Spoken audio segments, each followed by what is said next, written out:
విశాఖలో fire brand leaders పై భారీగా bettings పెరుగుతున్నాయి. రాజకీయాల్లో కొందరు సంథింగ్ స్పెషల్ అయితే పదునైన మాటల తూటాలు పేల్చే షూటర్స్ మరికొంతమంది. అలాంటి క్రేజీ లీడర్స్ పైనే ఇప్పుడు అందరి చూపు పడింది. అందుకే వారి జయాపజయాలపై కోట్లలో పందెం రాయుళ్లు బెట్టింగులు కడుతున్నారట. విశాఖలో గెలుపు గుర్రాలపై కాయ్ రాజా కాయ్ అంటున్నారట. మరి ఇంతకీ ఎవరా లీడర్స్? Let's watch. రాష్ట్ర రాజకీయాల్లోనే విశాఖపట్నం హాట్ ఫేవరెట్గా మారింది. వైసీపీ అధికారంలోకి వస్తే ఇక్కడే జగన్ ప్రమాణ స్వీకారం చేసి పరిపాలన ప్రారంభిస్తారని అక్కడి వైసీపీ నేతలంటున్నారు. అదే కూటమి అధికారంలోకి వస్తే విశాఖను ఆర్థిక రాజధానిగా అభివృద్ధి చేయటమే తమ లక్ష్యమని చెప్తోంది. దీంతో వైజాగ్ హాట్ స్పాట్గా మారింది. విశాఖ అర్బన్లోని 6 నియోజకవర్గాలు ఎంపీ స్థానాలపై జోరుగా బెట్టింగ్ జరుగుతోంది. ముఖ్యంగా ఈస్ట్, వెస్ట్, గాజువాక, భీమిలి అసెంబ్లీలతో పాటు వైజాగ్ ఎంపీ సీటు, అనకాపల్లి జిల్లా పాయకరావుపేటపై బెట్టింగ్ బంగారాజులు కోట్లలో పందాలు కాస్తున్నారు. ఇదంతా ఆ నియోజకవర్గాల్లో పోటీ చేస్తున్న క్రేజీ లీడర్స్పై ఉన్న అంచనాలు అమాంతం పెంచేస్తున్నాయి.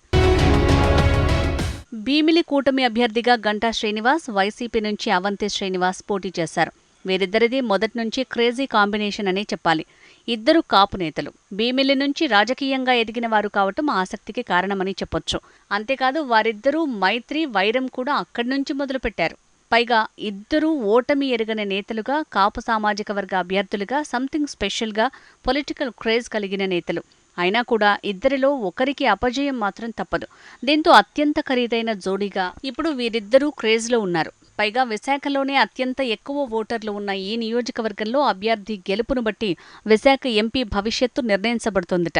దీంతో ఈ జంట బెట్టింగ్ రాజులకు కాసుల పంట కురిపిస్తోందట.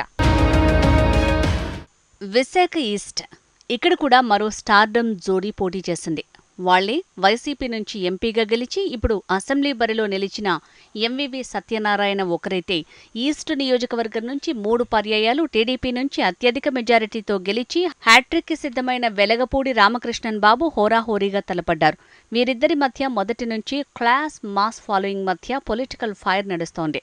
ఇద్దరూ కమ్మ సామాజిక వర్గానికి చెందినవారు.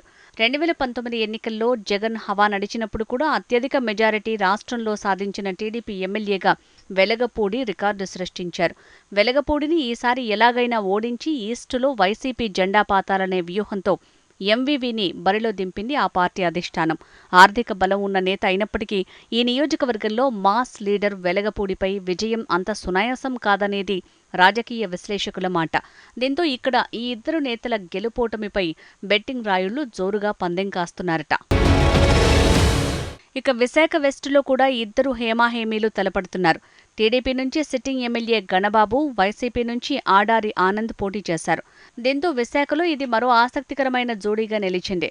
ఇక్కడ కూడా గత ఎన్నికల్లో జగన్ వేవ్ నుంచి పోటీకి నిలిచి 2 పర్యాయాలు ఎమ్మెల్యేగా గెలిచి ముచ్చటగా 3వసారి హ్యాట్రిక్కి సిద్ధమంటున్నారు టీడీపీ నేత గణబాబు.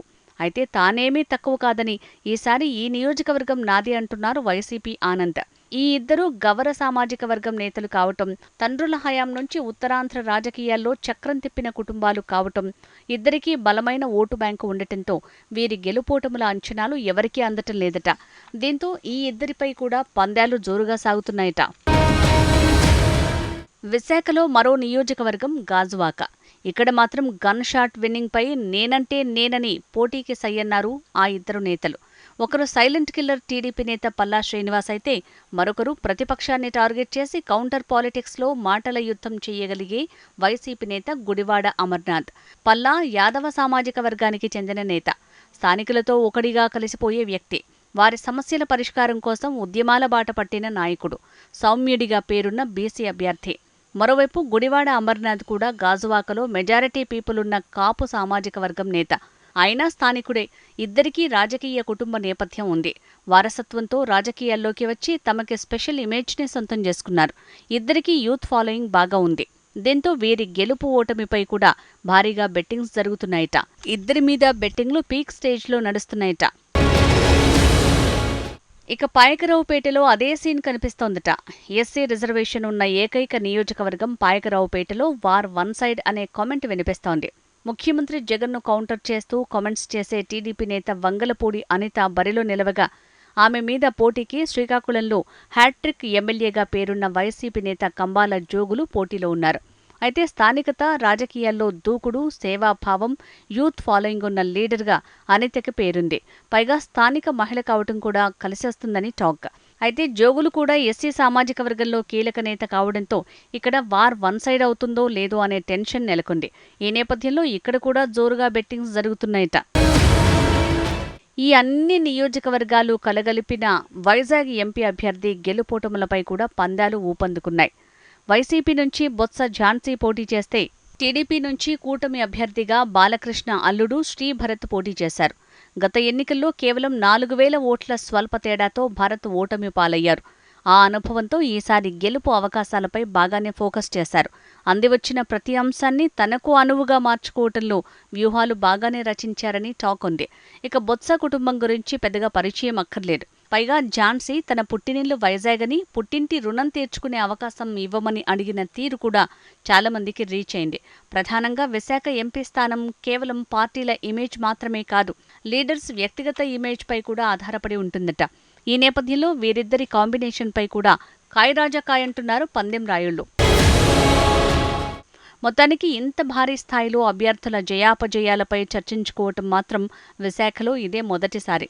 మరి ఈసారి సాగర తీరంలో పొలిటికల్ స్టార్స్గా వెలిగేది ఎవరో తెలియాలంటే కొద్ది రోజులు ఆగాల్సిందే.